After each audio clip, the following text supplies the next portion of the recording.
비상계엄 사태의 핵심 인물로 지목된 사람이죠. 김용현 전 국방부 장관. 자, 오늘 김 전 장관 측 변호인단이 기자회견을 열었습니다. 그리고 입장을 발표했는데요. 김 전 장관은 구속된 이후에 진술을 일체 거부하고 있는 것으로 알려졌죠. 그렇기 때문에 이번이 어떻게 보면 첫 번째 공식 입장 발표입니다. 굉장히 중요한 내용들이 담겼습니다. 오늘 오전에 발표한 내용인데, 먼저 윤석열 대통령의 계엄 선포는 국회를 이용한 야당의 정치 패악질에 대해서 경종을 울리기 위한 것이었다라고 의견을 발표했습니다.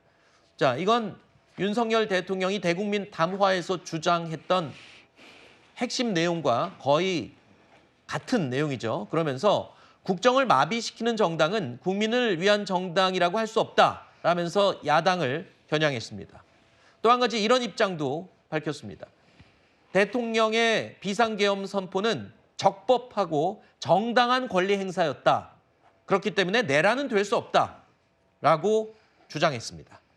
또 한 가지, 내란 선포 이후에 국회에서 해산 결의가 된 것까지 포함해서 비상계엄 해제 또한 국회의 요구에 따라서 모든 절차가 적법하게 해제가 됐다라고 주장을 했습니다. 자, 이런 내용들 어떻게 보면은 대통령이 지금까지 윤석열 대통령이 주장해 왔던 내용들과 맥을 같이 하고 있는데, 그동안 조사에서도 침묵했던 김 전 장관이 변호인단을 물론 통해서 발표한 내용입니다만, 이런 내용을 반복해서 발표한 이유 뭐라고 분석하십니까? 아마 이제 그 수사에서 있었던 여러 사람들의 관련 진술 등이 국회를 통하거나 또는 뭐 언론을 통해서 나오고 있는데, 나왔던 진술의 취지가 본인의 의도나 경험과는 다르다. 네. 이걸 아마 밝힐 필요가 있었다고 생각을 한 것 같아요. 왜냐하면 탄핵 심판도 진행되고 있는데, 사실 이제 수사 기록에 어떤 내용들이 있는지가 전체적으로 공개가 되면 몰라도 선별적으로 공개되고 있거든요. 네. 그다음에 국회 현안 질의 등에서 사실은 여러 사람들이 얘기하는 것들이 마치 김용현 장관이 관련돼 있거나 네. 또는 간접적으로 대통령이 관련돼 있는 것처럼 그렇게 인식될 수 있는 발언들이 많이 나오고 있고, 네. 그다음에 노상원 씨의 수첩 등을 보더라도 이게 마치 뭐 엄청난 일을 벌인 것처럼 보이기 때문에 그 수첩 내용에 따르면 상상할 수 없는 내용들이 많이 있잖아요. 네. 그러니까 그것 등과 본인은 관계가 없다라든가, 뭐 일단 저는 노상원 전 정보사령관과의 관계 단절 내지 그 사람의 역할에 대해서 어느 정도 자리매김하기 위한 네. 그 기자회견의 그 목적이 크지 않았나라는 생각이 들고, 네. 또 하나 이제 야당이 지금도 그 비상계엄과 상관없이 지금 비상계엄 이후에 국정 안정을 도모하겠다는 말씀들을 하시지만 실제는 독재적 국회 운영을 하고 있다. 그렇다면 여기에 대해서도 문제 제기를 함으로써 본인들이 비상계엄을 했던 그 일말의 정당성, 네. 약간의 그 당시 정치적 상황, 이런 것들을 아마 국민께 알리고 싶었던 것이 아닌가, 네. 그런 생각을 합니다. 일단은 지금까지는 수사에서 묵비권을 행사했던 김 전 장관이 변호인단을 통해서 이렇게 입장을 적극적으로 밝힌 이유는 그냥 가만히 있어서는 안 되겠다, 뭔가 바로 잡아야겠다라는 취지인 것 같다라고 해석을 해주셨는데, 어떻게 들으셨어요? 저는 뭐 귀담아 들을 내용들이 아니다라고 생각을 하고요. 그러니까 대통령이 그 대국민 담화에서 얘기했던 국민들을 향해서 내 계엄은 정당했다, 불가피했다, 절박했다, 이런 이야기를 하는 것과 주장이 매우 유사하다라고 보여집니다. 그러니까 대통령의 이 불법적인 계엄 선포에 대해서 굉장히 정당성을 강조하고 있고, 네. 그리고 그러면서도 동시에 야당이 잘못하지 않았느냐, 야당의 정치가 잘못됐다, 이런 지점들을 강조하면서 일종의 지지자들을 향해서 저는 여론전을 펴고 있다라고 생각을 하는데, 네. 근데 지금 드러나고 있는 뭐 수사 상황 속에서의 확보되는 진술, 자백, 증거, 이런 것들을 봤을 때 김용현 전 장관의 저런 이야기들은 사실은 하등 신빙성이 없다. 일단 네. 대통령의 계엄 선포가 절차상으로도 문제가 있고 요건상으로도 문제가 있고, 그 내용을 들여다봤을 때 우리가 생각했던 것 이상으로 어떤 국회에 경고를 하기 위한 목적이었다라고 했던 대통령의 주장과는 다르게, 지금 나오는 내용들을 보면 의원들에 대한 체포, 특히 뭐 국회의장 공관에는 또 계엄군들이 계엄이 해제되고 난 뒤에도 투입됐다라는 정황까지 보도된 마당에 네. 의원들을 체포하려고 했던 시도라든지 네. 아니면 구금하려고 했던 그런 계획이라든지 이런 것들이 다 드러나고 있는 마당에 저런 얘기를 하는 것은 네. 굉장히 여론전에 신경을 쓰는 모양새이고 어떤 논리적인 완결성을 갖춰서 하는 얘기가 아니라 네. 감정적인 정치적인 선동에 불과하다. 저는 이렇게 보고 있습니다. 알겠습니다. 지금 여론전에 불과하다라고 말씀을 하셨는데 입장을 바꿔서 보면 야당에서도 지금 탄핵을 추진하면서 여론을 굉장히 중요시하고 있거든요. 어떻게 보면은 또 대통령이나 또는 지금 이 계엄과 관련돼서 연루됐다라고 지목된 사람들 입장에서도 여론을 중요하게 생각 안 할 수가 없을 것 같아요. 왜냐하면 제가 하나 화면을 보여드리겠습니다. 그동안 계엄 사태가 보도가 많이 됐기 때문에 이런 영상들은 조금 뒤처지지 않았나 싶었는데 김용현 전 장관을 응원하는 화환들이 지금 길가에 빽빽하게 들어서 있는 모습을 볼 수 있습니다. 지금 구치소, 동부구치소 정문부터 후문까지 삥 둘러서 저 많은 화환들이 지금 속속 도착해서 진열이 돼 있다라고 확인이 되고 있는데 바로 이 부분이 아마 여론 그리고 저런 것들을 또 무시할 수 없는 게 지금 또 윤석열 대통령이나 아니면 또 거론되고 있는 김용현 전 장관이나 뭐 이런 사람들도 같은 입장이 아닐까요? 저럴 상황을 무시할 수는 없잖아요. 그렇습니다.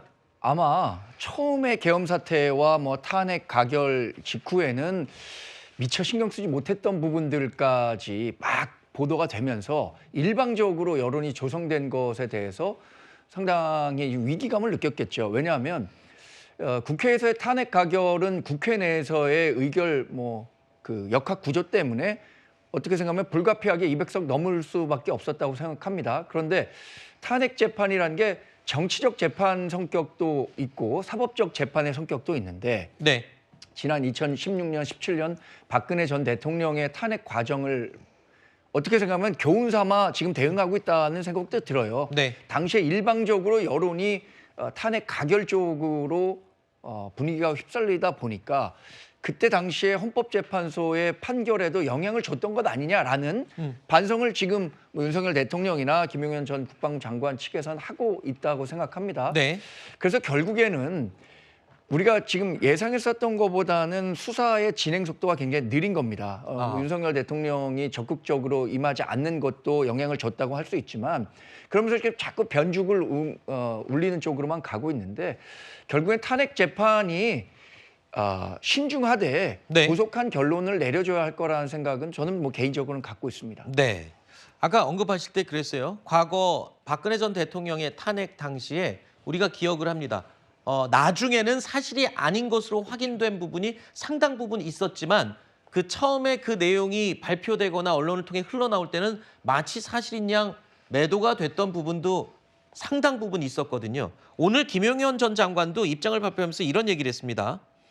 대부분의 이 계엄과 관련된 포고령 내용 김 전 장관이 본인이 작성을 다 했다라고 밝히면서 되려 윤석열 대통령이 수정을 했는데 그 수정 내용이 이 부분이라는 겁니다. 국민들에 대한 통행 금지 및 제한 관련 내용이 있었는데 김용현 전 장관이 작성한 그 내용에서 대통령은 오히려 이건 국민들에게 피해를 줄 수 있으니 빼라라는 취지로 뺐다라는 내용을 오늘 회견에서 밝혔거든요. 이런 부분들이 아까 말씀하신 뭔가 일방적으로 지금 흘러가는 여론을 바로잡기 위한 그런 의도가 충분히 읽힌다 이렇게 볼 수 있겠네요. 저도 그렇게 생각을 해요. 지금 이제 민주당이나 일각에서 말씀들 하시는 거 보면 이 계엄이 상당히 영속성 있게 지속성 있는 계엄 상태를 유지하기 위한 노력을 또는 계획을 또는 기획을 했다 뭐 이런 취지의 이제 주장들을 하시는데 그런 게 아니라는 거에 대한 단적인 표현, 그러니까 그런 거 알고 싶었던 것 같고요. 또 하나는 계엄 이후에 뭐 혹시나 있었던 기획됐다고 저희가 사실 인정을 한다 하더라도 체포 등을 통해서 인신을 구속할 수 있는 기간은 48시간이거든요. 네. 그러니까 사전에 영장 없이 조치를 할 수 있다. 이 부분은 계엄령 하에서 이 부분은 사실은 이제 영장 없이 체포를 할 수 있다는 거고 그 체포 이후에 구속을 하려고 그러면 똑같이 이제 사법 시스템이 작동을 해서 영장 실질 심사 등을 통해서 구속 영장이 발부가 돼야 돼요. 그렇다면 3일 정도가 시간이 있는 건데 이런 사법적 시스템 작동 이런 게 불구하고 마치 이게 영속적인 계엄 상태에서 체제를 변혁하려고 했다. 뭐 이런 취지의 이제 주장들을 하고 있는 건데 그게 아니라는 얘기를 하고 있는 거고. 네. 그리고 저 말은 뭐냐면 만약에 저런 정도의 국민 기본권 침해를 우려했던 대통령이 뭐 실탄이나 기타 무슨 뭐 NLL 도발 유도나 이런 것들 했겠냐. 이거에 대한 이제 어떻게 보면 탄핵을 탄핵하는 이런 사유가 아닌가 그런 네. 주장이 아닌가 싶습니다.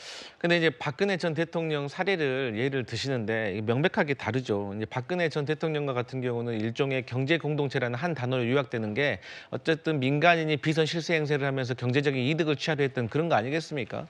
그런데 이번 경우는 왜 다르냐면 비상 계엄을 실시해가지고 헬기를 타고 특전사가 국회 마당에 들어와서 총을 들고 질서를 유지하려고 왔다는 군인들이 창문을 깨고 국회 그 본청에 진입을 했어요. 그것을 온 국민이 실시간으로 다 봤습니다. 그런데 여기에 무슨 가짜 뉴스가 있겠습니까? 국회의장을 경찰 병력이 국회에 못 들어가게 막았어요. 그래서 70이 다 된 국회의장이 담을 넘었습니다. 국민의힘 의원들도 담을 넘으신 분들이 있어요. 그러니까 이런 것들을 실시간으로 국민들이 다 봤는데 이게 어떻게 잘못된 어떤 상황이라고 말을 할 수가 있겠습니까? 그리고 앞으로도 김용현 전 장관이라든지 윤석열 대통령에게는 불리한 부정적인 네. 충격적인 뉴스가 많이 쏟아질 수가 있어요. 지금도 벌써 햄버거 회동 그리고 체포, 사살, 이 북파공작원 이런 것들이 계속 나오고 있잖아요. 알겠습니다. 이런 것들이 객관적으로 확인되면 더 여론은 안 좋아질 것이다. 네, 언급하신 그 부분은 잠시 뒷부분에 저희가 한번 다룰 건데요. 짧게 말씀하시죠. 짧게 이제 그런 뭐 국민 있었던 일들에 대해서 그런 일들을 그 현상을 부정하는 건 아니죠. 다만 네. 그 현상 그런 일이 있었던 그 배경 내지 목적을 달리해석하는 겁니다. 그러니까 예를 들어 국헌문란의 목적이 있었는지 여부가 가장 중요한 거고 또 하나는 아쉬운 부분은 그거예요. 국회에서 여태까지 현안 질의 등을 통해서 수사 관련 정보들이 많이 나오고 있다는 거예요. 네. 이 수사 관련 정보는 이게 만약에 재판 등을 통해서 확인되거나 그렇죠. 관련자 진술 또는 정황 증거가 뒷받침되거나 이런 것들이 아니고 한 사람의 수첩에 있는 내용들이 마치 국회에서 어떻게 입수했는지 모르겠지만 네. 실시간 흘러나온다는 거 이 부분도 관련 수사 당국은 유념해야 될 부분이라고 생각합니다. 알겠습니다. 해당 부분은 잠시 후에 저희가 관련 내용으로 자세히 짚어볼 부분이고요.